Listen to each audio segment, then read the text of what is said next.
Bueno, vamos a abrir la Biblia en Marcos, capítulo 7.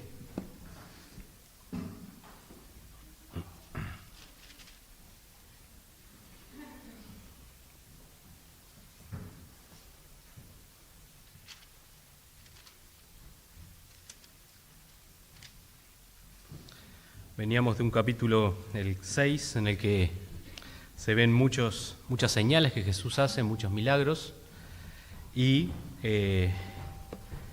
vemos como el pueblo de Israel, y también gente que no es del pueblo de Israel, donde se entera que Jesús está, allí se junta la gente.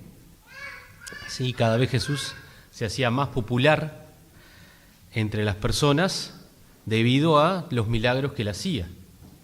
¿Sí?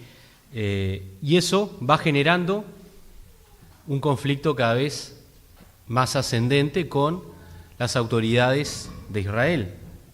Por eso, en este capítulo que empezamos a leer, vemos que aparecen nuevamente los dirigentes religiosos de Israel buscando una ocasión para encontrar en Jesús o en sus discípulos alguna falta, algo de qué poder acusarle, porque las cosas que Jesús hacía eran cada vez mayores y no había forma de frenar eso.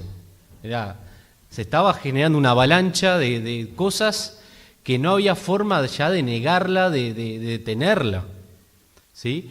Entonces, cada vez Jesús va haciendo más señales y cada vez la oposición de esta gente, que eran los fariseos en su mayoría, y escribas y sacerdotes que le estaban rechazando, que cada vez endurecían más su corazón frente a las señales claras que Dios estaba mostrando de quién estaba allí. ¿Sí? Por eso es siempre muy destacable recordar las palabras de algunos fariseos como Nicodemo, que frente a las mismas evidencias que la mayoría de esta gente que ahora viene aquí a confrontar nuevamente a Jesús, frente a la misma evidencia hay un corazón que declara: Maestro, sabemos que vienes de parte de Dios, porque nadie puede hacer estas señales si Dios no está con él. Pero vemos que la misma señal, la misma palabra actúa en un corazón que se dispone a buscar la verdad, que no se queda con sus preconceptos, con sus prejuicios, con su idea, y que está abierto a que Dios le enseñe y le muestre la verdad. Pero hay otros que quieren mantener su estructura, su forma de pensar, sus costumbres, su status quo, y frente a la misma revelación están rechazando a quien Dios había enviado y a quien ellos estaban esperando, pero sin embargo lo rechazan porque no es el tipo de Salvador que estaban esperando. Y entonces este capítulo 7 dice en el versículo 1: se juntaron a Jesús los fariseos y algunos de los escribas que habían venido de Jerusalén. Ahí vemos que ya no es solamente en la región en que Jesús esté. Jesús está en la zona de Galilea, alrededor, probablemente en la ciudad de Capernaum, ¿sí? Había estado haciendo milagros alrededor del lago de Galilea. Y no es que solamente los religiosos de ese lugar se oponen a Jesús, sino que ha llevado tal notoriedad lo que Jesús está haciendo que delegaciones de Jerusalén vienen, pero no vienen buscando aprender de Jesús, no vienen dispuestos a ser enseñados, sino que vienen buscando alguna cosa con la cual acusarlo, algo con que difamarlo delante del pueblo, porque la intención de estos fariseos, de estos religiosos, es decirle al pueblo: Él no viene de Dios, Él está de parte de Satanás, como también lo declaran. Ellos llegan a decir que los milagros de Jesús son hechos por el poder de Satanás. Es tan terrible ver la verdad y rechazarla que hace que el corazón se endurezca cada vez más y llega a un punto en que quizás muchos de estos fariseos se perdieron por haber endurecido su corazón frente a la revelación de Dios. Así que aún desde Jerusalén hay delegaciones de religiosos que se acercan aquí, y dice versículo 2, los cuales, viendo a algunos de los discípulos de Jesús comer pan con las manos inmundas, esto es, no lavadas, los condenaban. Porque los fariseos y todos los judíos, aferrándose a la tradición de los ancianos, si muchas veces no se lavan las manos, no comen. Y volviendo de la plaza, si no se lavan, no comen. Y otras muchas cosas hay que tomaron para guardar, como los lavamientos de los vasos de beber, y de los jarros, y de los utensilios de metal, y de los lechos. Aquí está diciendo que hay una costumbre que tienen los religiosos, y es el lavamiento de las manos. Y una cosa que la hemos dicho, pero siempre conviene recordar, es que uno de los grandes problemas que tenía Israel era que en su afán de tratar de acercarse tanto a la ley de Dios, se pasaron de lo que la ley de Dios decía y empezaron a añadir cosas. Quisieron perfeccionar la ley, la santa palabra de Dios, quisieron explicarla, y entonces a lo largo del tiempo los maestros de Israel iban escribiendo explicaciones sobre qué significa, y cuando había algo que no lo entendían, su interpretación realmente lo que hacía era alejar la enseñanza del espíritu con el que Dios dio la palabra. La ley que Dios dio, ¿sí?, no es una letra muerta para cumplir exteriormente, sino que tiene un significado, un propósito espiritual. Y ese propósito espiritual de la palabra era algo que los dirigentes religiosos estaban tan preocupados en cumplir cada detalle de la palabra, de la ley, que se escapaba del sentido por el cual fue escrito eso. Entonces, los religiosos en Israel, a lo largo del tiempo, llegaron a tener sus escrituras, además de la palabra de Dios revelada, tenían las escrituras de sus rabinos. Y la tradición, a lo que acá le llama la tradición de los ancianos, era: si Dios dijo esto, bueno, si esto es lo que Dios dice, vamos a agregarle cosas que son parecidas, porque entonces estamos cumpliendo aún más de lo que Dios nos pide. Si Dios nos pide 20, vamos a dar 25. O sea, fue una idea de tratar de hacer más de lo que Dios pedía, pero como Jesús explica en este pasaje, con esa actitud estaban quebrantando los mandamientos de Dios. Así que ellos, con su tradición, llegaron a poner la tradición escrita, primero oral y luego escrita, de los maestros de Israel, a la par de la palabra de Dios. Y entonces la palabra de Dios y la tradición valían lo mismo. Pero el gran problema es que muchas veces, como Jesús lo explica en este pasaje, la tradición estaba invalidando la palabra de Dios, estaba haciendo que no se cumpliera realmente la palabra de Dios, la ley de Dios. Y ese es el gran problema que tenía el pueblo de Israel. Estaban tan pendientes en cumplir lo que las tradiciones judías decían que había que hacer, que se estaban alejando de la palabra de Dios y del cumplimiento real y del sentido de la palabra de Dios. Por eso, aquí ellos tienen una costumbre que no es una costumbre bíblica. El lavamiento de las manos para comer no era un mandamiento de Dios. Sí había algunos mandamientos en cuanto a la purificación. Los sacerdotes tenían que purificarse. Cuando alguien tocaba un cadáver tenía que purificarse y eso implicaba ciertos lavamientos, rituales, ¿sí? Pero todos esos rituales de lavarse, ¿sí?, no hacían, como Jesús explica aquí, a la persona más santa. No cambiaba el corazón de la persona, sino que tenía un mensaje de Dios de mostrarle al pueblo de Israel que ellos se estaban acercando a un Dios santo, que ellos tenían que ser un pueblo diferente a los demás, que ellos no podían tener las mismas costumbres que los demás pueblos, porque eran un pueblo apartado para Dios. Dios los había apartado. Entonces, todas estas leyes ceremoniales, el gran valor de esas leyes no estaba en el acto en sí mismo, sino que al hacerlo ellos tenían que entender que ellos eran pecadores y que necesitaban ser limpiados por Dios. Ese es el espíritu de la ley. Dios en su ley, ¿qué es lo que nos enseña realmente? ¿Cuál es el espíritu de la ley? Lo que dice acá, que nuestro corazón es corrompido, que somos pecadores, que no nos podemos acercar a Dios, que no podemos cumplir su ley.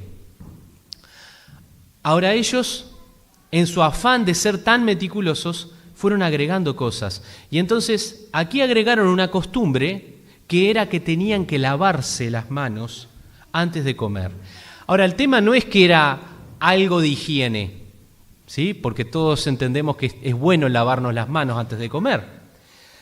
Ellos hacían todo un ritual de varias veces lavarse y tirarse agua. En realidad no era realmente un lavado para que las manos estuvieran limpias para comer, sino que ellos pensaban que si no hacían esto, aunque no estuviera en la ley, como algún anciano en la antigüedad había dicho que también había que lavarse las manos con este ritual especial previamente a comer, entonces ellos quedaban contaminados, interiormente quedaban contaminados y Dios no los veía con agrado.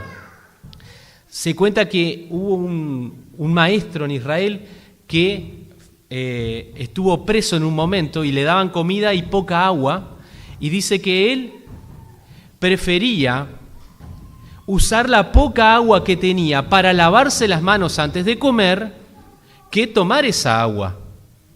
¿Sí? Cuando uno escucha esas cosas, y esas cosas son enseñadas y puestas en Israel como un gran valor, uno ve la estupidez del ser humano. Dios nunca va en contra de la vida.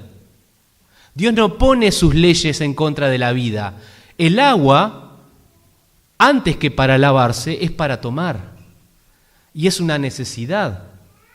Ahora, uno ve cómo el corazón, la mente del ser humano se corrompe y se degenera y llega a la estupidez de decir, esta poca agua que tengo la voy a usar para lavarme y no para tomar, aunque me muera antes. Ese es el modo de pensar del religioso que cree que haciendo tantas cosas externas va a agradar a Dios, va a cumplir lo que Dios quiere y va a ser aceptado. Ese es el modo de pensar de la religión. Y eso es lo que imperaba en Israel y era lo que era enseñado. Por eso, estos fariseos dice que si iban a un lugar donde había una multitud, como la plaza, un comercio, las plazas donde estaba el comercio, frente a la multitud de gente, ellos consideraban que por haber tocado con su manto, con su túnica, alguna persona, posiblemente esas personas estuvieran inmundas y por lo tanto ellos ya quedaban inmundos y tenían que hacer todo este ritual antes de comer. Eso es el trasfondo en el que está dicho esto, pero la palabra de Dios no decía que tenían que hacer esto, no era un mandamiento. ¿Sí? Había en algunos momentos que sí tenían que purificarse, lavarse con ciertos rituales. ¿Sí? No vamos a entrar en eso para no extendernos mucho. Pero no había un mandamiento de que esto fuera palabra de Dios, que debían lavarse así las manos.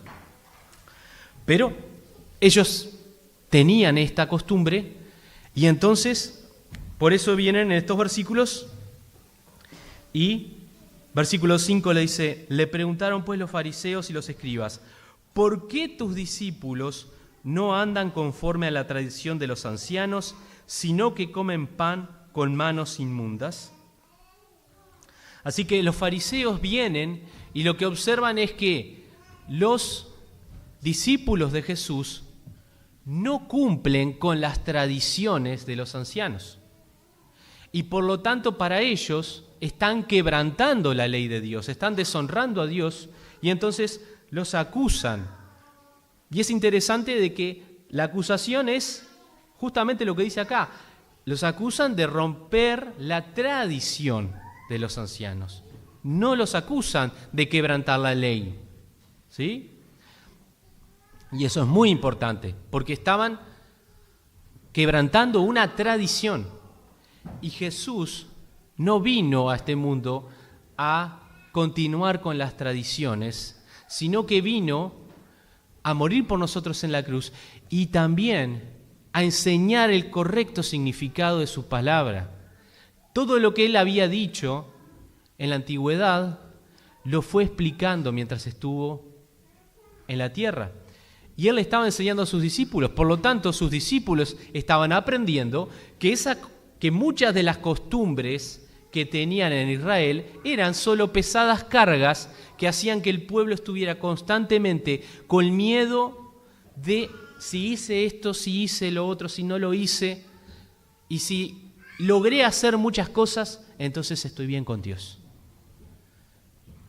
Ahora, todo eso eran cosas que los fariseos y todos estos religiosos hacían porque exteriormente los ponían a ellos también dentro de un lugar de privilegio, porque el pueblo podía ver a esta gente y los veía como más santos que todos, porque ellos hacían supuestamente lo que decía la ley y cumplían con muchas más cosas que algunas quizás eran buenas, pero otras eran hasta absurdas. Y entonces ellos acusan y le dicen entonces a Jesús, ¿por qué tus discípulos quebrantan la tradición de los ancianos? ¿Sí? Comiendo pan con las manos inmundas. Primera aclaración, las manos de esos discípulos no estaban inmundas, ¿sí? Porque para estar inmundas tendrían que haber tocado un cadáver o algunas de las cosas que sí la ley decía, y no era el caso, ¿sí? Así que mentían y acusaban de quebrantar tradiciones. Ahora, es interesante lo que Jesús comienza a decirles a ellos. Versículo 6. Respondiendo él les dijo, hipócritas. Esa palabra tan dura, pero tan descriptiva de lo que eran estas personas. Eran hipócritas, eran falsos, mostraban algo que no eran. Frente al pueblo se veían santos, pero como Jesús dice, por dentro eran sepulcros llenos de huesos. Por fuera parecían sepulcros blanqueados, por dentro inmundicia. Eso eran estas personas. Así que Jesús no tiene ningún tipo de contemplación. Es interesante que Jesús, cuando un pecador se acerca a él arrepentido, Jesús nunca tiene palabras de dureza. Jesús nunca es duro. ¿Sí? Cuando traen a aquella mujer que la encontraron en el acto de adulterio, las palabras de Jesús no son de condenación. Cuando aquella mujer llora y enjuaga los pies de Jesús y los seca con su pelo, las palabras de Jesús nunca son de condenación, de dureza. Pero cuando habla con estas personas que estaban quebrantando la palabra de Dios y arrastrando al pueblo a la condenación, Jesús es duro, porque no hay otra forma de tratar a esta gente. Por eso les dice, hipócritas, bien profetizó de ustedes Isaías, como está escrito, este pueblo de labios me honra, mas su corazón está lejos de mí. Y acá en este versículo Jesús toma una profecía que tiene cumplimiento en distintos momentos de la historia de Israel y también lo tiene ahora. Este pueblo de labios me honra, de la boca para afuera, externamente hacen muchas cosas que aparentemente honran a Dios. Pero la clave es esta: ¿dónde está el corazón de este pueblo? Lejos de mí, dice Dios. El corazón de este pueblo está lejos de mí. Y esta es la clave de este pasaje. ¿Dónde está tu corazón? ¿Dónde está mi corazón? ¿Está cerca de Dios o está lejos de Dios? Porque si tu vida, tu intención es tratar de agradar a Dios haciendo cosas, todavía no te has dado cuenta de lo que más adelante describe Jesús sobre tu corazón. Y estás con un corazón todavía lejos de Dios. Y por lo tanto no puedes honrar a Dios. Ningún ser humano puede honrar a Dios si no tiene un corazón cerca de Dios.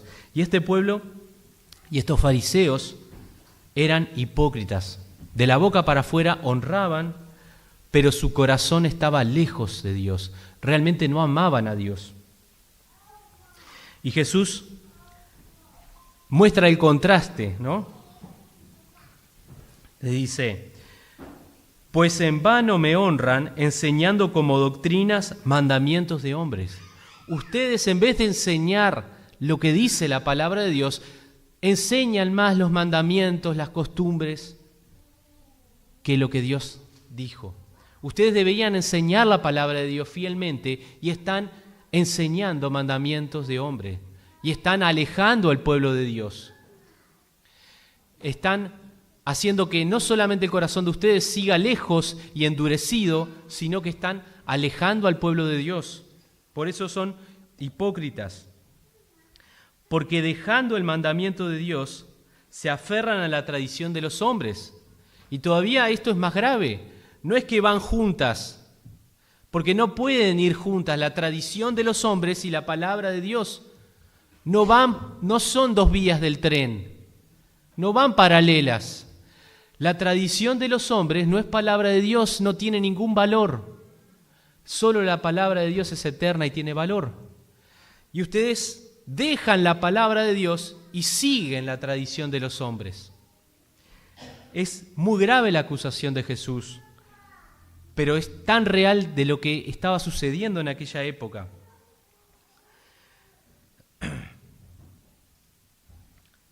Haciendo todos esos rituales de lavarse y de hacer todo ese lavamiento de jarros y todas esas cosas, ¿verdad?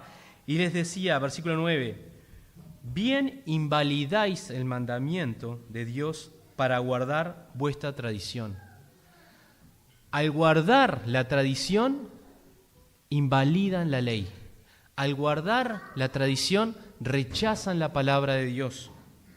Así que Jesús dice, ustedes acusan a mis discípulos de no guardar la tradición de los ancianos, pero yo los estoy acusando de no guardar la palabra de Dios, lo cual es infinitamente más grave. Porque Moisés dijo, honra a tu padre y a tu madre, y el que maldiga al padre o a la madre muere irremisiblemente. Jesús les recuerda uno de los mandamientos de la ley, honrar a los padres, ¿sí? Y honrar a los padres no es solamente el respeto, la reverencia que se merecen y que Dios dice que todos debemos tener hacia nuestros padres, sino también es el cuidado de nuestros padres, es el ayudar a nuestros padres cuando están en necesidad, especialmente en la vejez, que es cuando más necesitan de nosotros, ¿verdad? Y ahí Jesús les pone un ejemplo muy claro en el cual ellos invalidan este mandamiento.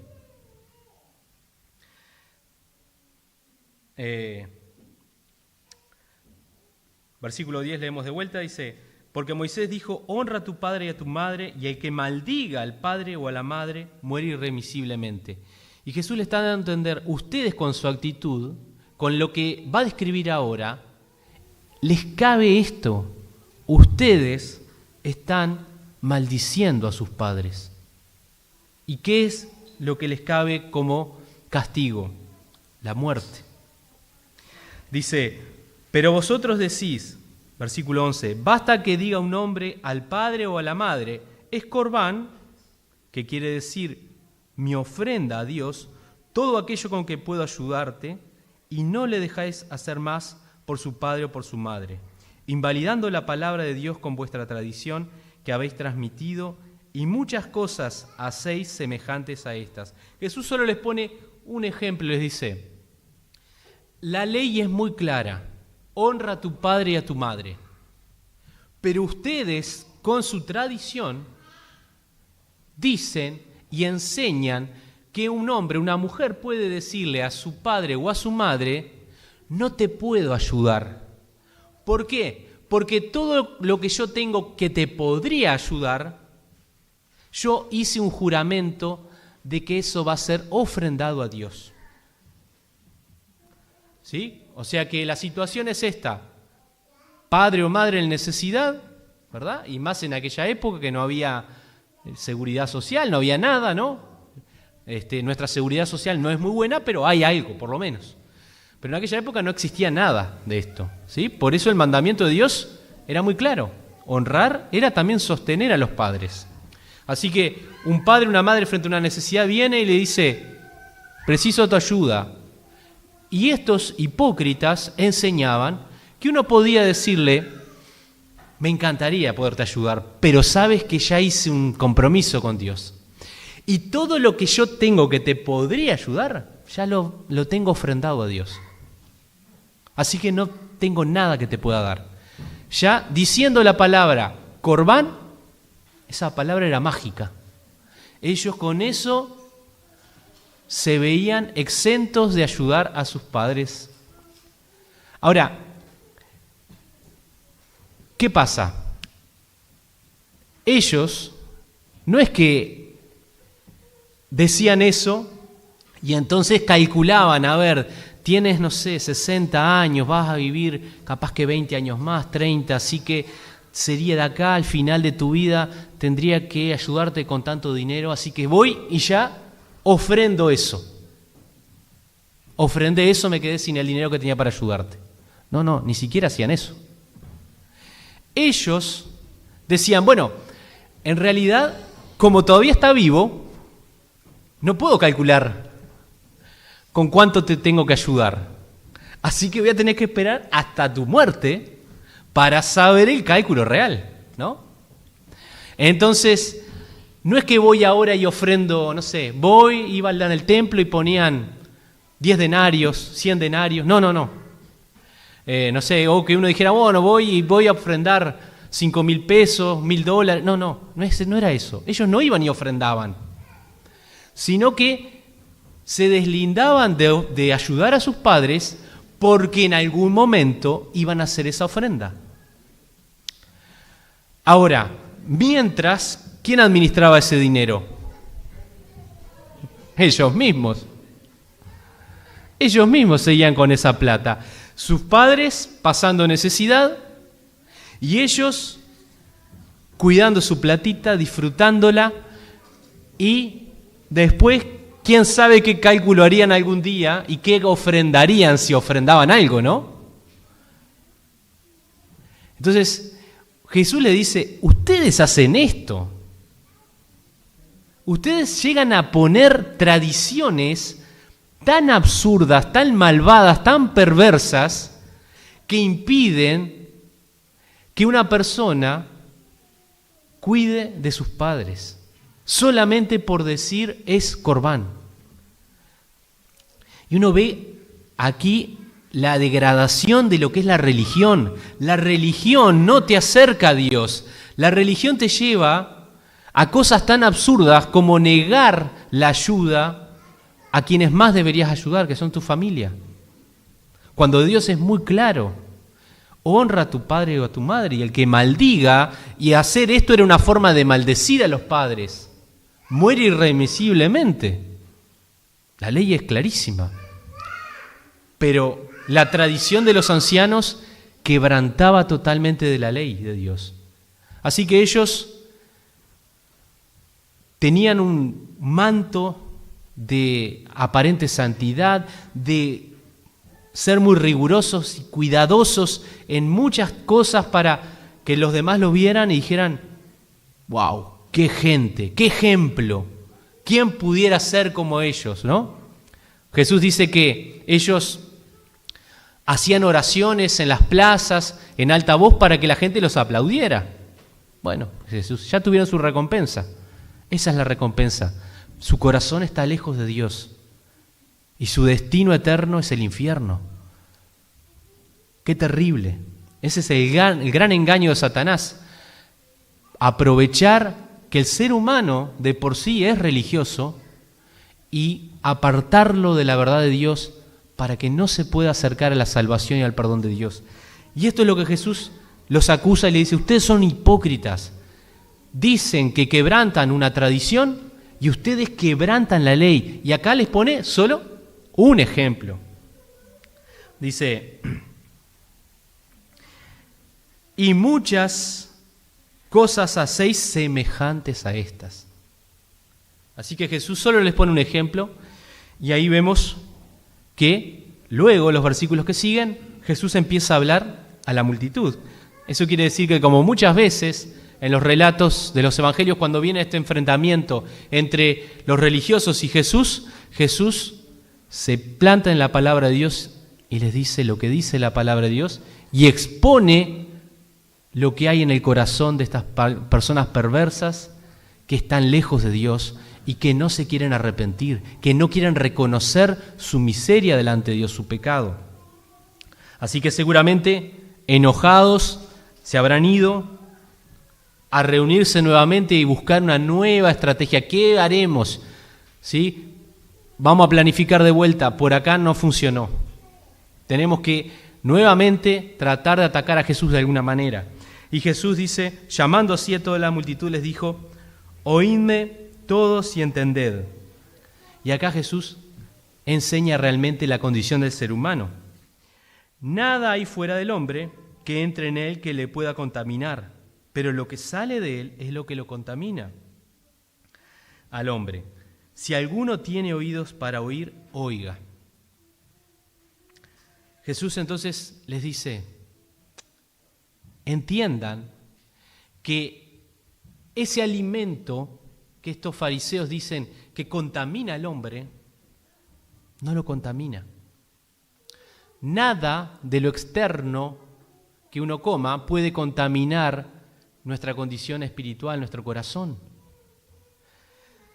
Ahora, es interesante que dice, cuando se alejó la multitud y entró en casa, le preguntaron sus discípulos sobre esta parábola. Dos cosas interesantes. Estaban los religiosos que estaban con un corazón endurecido, rechazando a Cristo, rechazando la palabra de Dios, lejos de Dios. Estaba un pueblo que se acercaba a Jesús y, como lo describen los versículos anteriores del capítulo 6, se acercaba porque veía lo que hacía y porque quería el favor físico de Dios. Pero realmente no estaban la mayoría de ellos interesados en el contenido de las palabras de Jesús, porque no se describe aquí que la multitud le dijera, Jesús, ¿qué significa esto? Sino que la gente escuchó y ahí se fue. Pero sí, aquí aparece la marca de los verdaderos discípulos. Entrando en casa, ¿qué hicieron sus discípulos? Le preguntaron. El verdadero creyente quiere conocer la palabra de Dios, quiere entenderla, quiere pedirle a Dios con humildad, como hacían estos discípulos, Señor, no entendí nada, explícame, necesito aprender. Y esa es la actitud que todos precisamos, ¿no? No importa cuántos años de creyente tengamos, cuánto creamos que hemos entendido.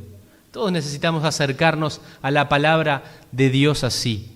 Señor, explícame, enséñame. No dejes que mis preconceptos sean los que guíen qué está diciendo tu palabra, sino que tu Espíritu me enseñe.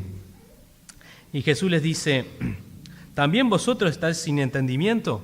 a nosotros nos diría lo mismo. ¿No entendéis, dice, ¿no entendéis que todo lo de fuera que entra en el hombre no puede contaminar? Porque no entra en su corazón, sino en el vientre y sale a la letrina. Esto decía, haciendo limpios todos los alimentos. Jesús les explica claramente, la comida no contamina el corazón, ¿sí? La comida lo único que puede hacer es afectar el cuerpo físico. Por supuesto que si uno come una comida que está en mal estado, va a afectar el cuerpo físico, sí, claro, ¿no? A todos nos habrá pasado alguna vez de tener un problema gastrointestinal después de algo que no estaba muy bien. Pero eso no afecta a la condición espiritual del ser humano. Y Jesús es muy claro, este ritual no los hace más santos, no los hace más puros. La comida, comer con las manos sucias, no los va a hacer más santos. Sí, está bien, por un tema de higiene, lavarse las manos, pero nada más. Incluso Jesús acá está adelantando algo que está diciendo que hace puros todos los alimentos, que está enseñándole a sus discípulos que ni siquiera van a tener que seguir con las restricciones de algunos alimentos que en la ley estaban declarados como impuros, ¿sí? Y dice, pero decía que lo que del hombre sale, esto contamina al hombre. Porque de dentro del corazón de los hombres salen los malos pensamientos, los adulterios, las fornicaciones, los homicidios, los hurtos, las avaricias, las maldades, el engaño, la lascivia, la envidia, la maledicencia, la soberbia, la insensatez. Todas estas maldades de dentro salen y contaminan al hombre. Y acá hay una lista enorme que no la vamos a analizar, pero cada uno puede mirar y puede encontrar que nuestro corazón natural tiene algunas de estas características que están en esta lista. ¿Sí? Las leemos de vuelta. De dentro de nuestra naturaleza caída, de nuestro corazón con el que nacimos, salen los malos pensamientos, los adulterios, las fornicaciones, los homicidios, los hurtos, las avaricias, las maldades, el engaño, la lascivia, la envidia, la maledicencia, la soberbia y la insensatez. Y qué lista completita que nos pone el Señor para que tanto los discípulos de Jesús entiendan, como nosotros hoy entendamos, que esta es la descripción de nuestro corazón. Cuando Dios ve nuestro corazón natural, ve inmundicia. Jeremías 17:9 dice, engañoso y perverso es el corazón. No dice, es medianamente malo, es ahí. Con el tiempo se hace malo. No es como la sociedad, como mucha gente dice, el ser humano nace en un estado neutro y después, por su contexto, se vuelve malo. No. Dios es claro. Tú y yo nacemos con un corazón desviado de los propósitos de Dios. Un corazón perverso.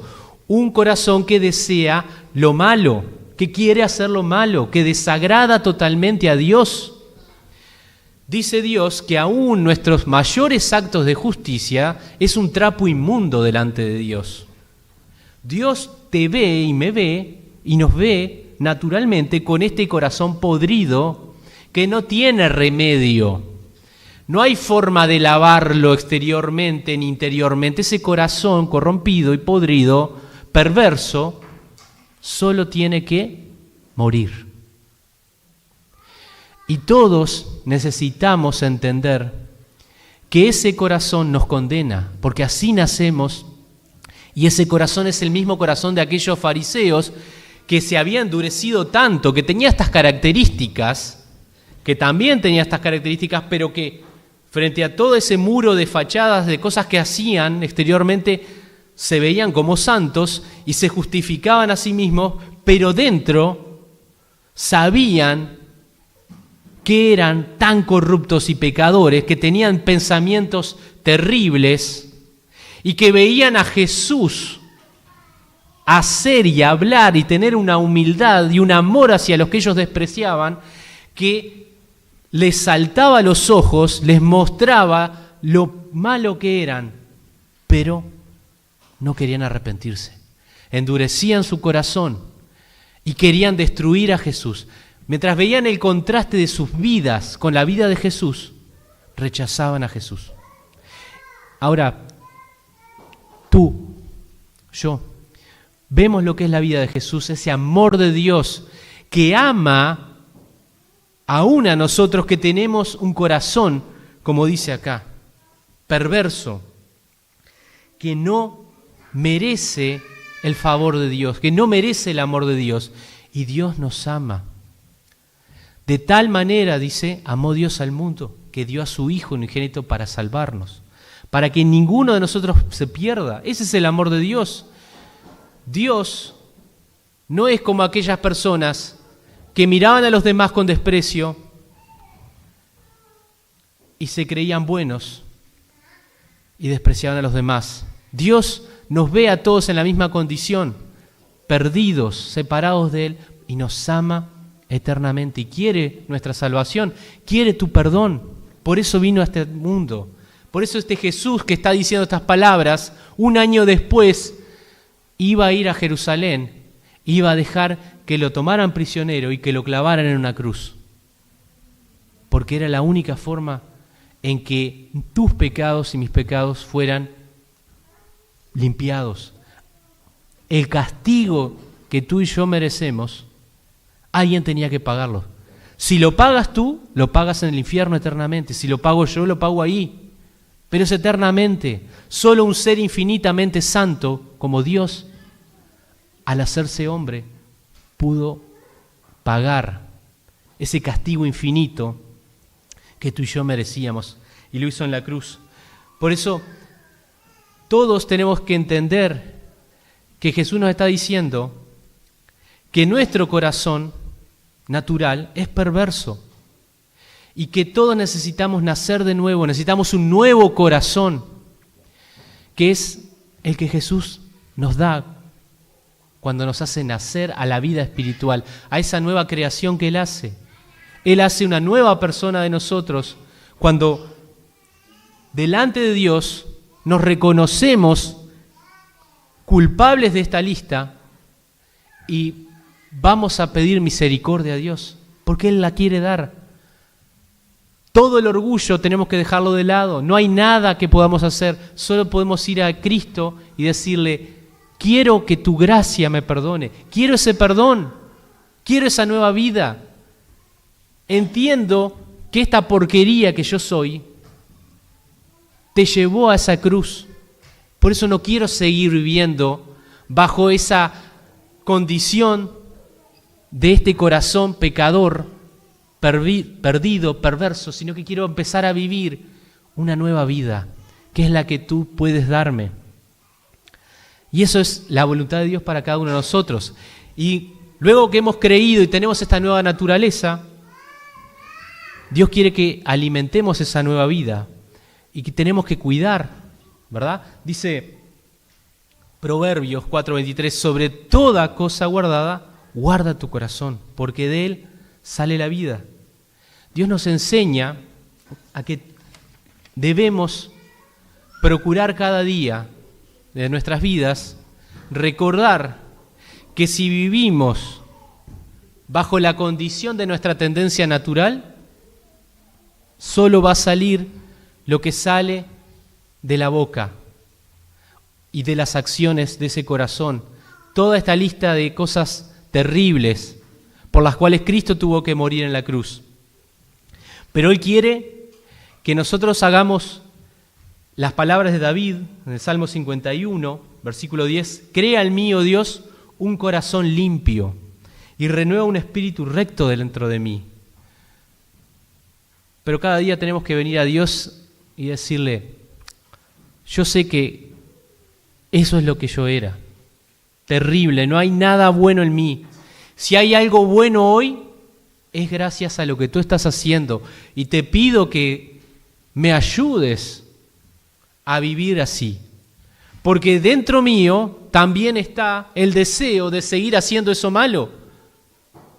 Como dice el apóstol Pablo, miserable hombre de mí, ¿quién me librará de este cuerpo de maldad? ¿Sí? Porque todos los creyentes tenemos esta lucha. Pero no podemos ganar esta lucha sin reconocer cada día que somos naturalmente una basura.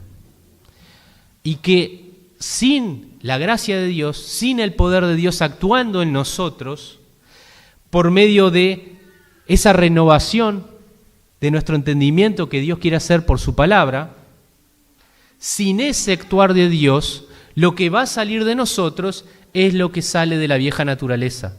Esta lista que está escrita acá. Y que deshonra totalmente a Dios. Gracias a Dios que aunque esto salga de nosotros, si hemos sido perdonados, ya estamos limpios. Y estamos salvos y tenemos una nueva vida. No vamos a ser condenados.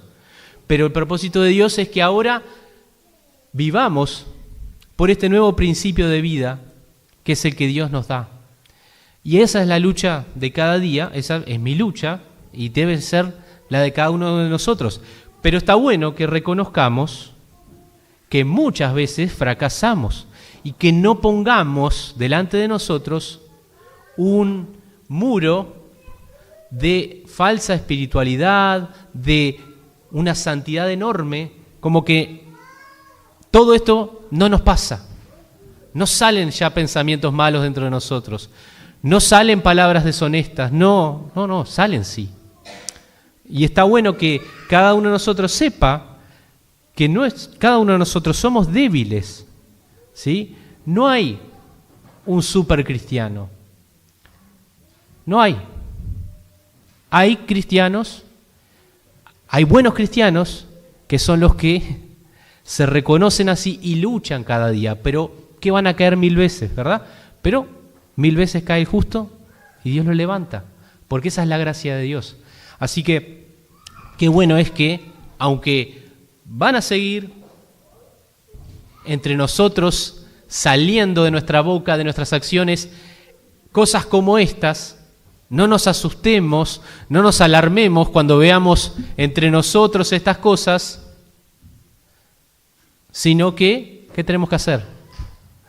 Orar los unos por los otros, ¿sí? Porque Dios tiene gracia y tiene misericordia para perdonar, para restaurar, para levantar. Así que no nos quedemos en las cosas que a veces pasan entre nosotros. Van a pasar, por supuesto que sí. Problemas, conflictos, porque va a aflorar muchas veces estas cosas de nuestra vieja naturaleza.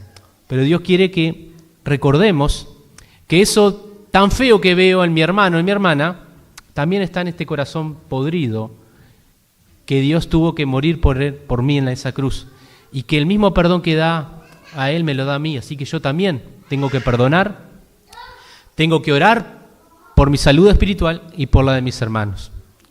Que el Señor nos bendiga y nos ayude a vivir esto.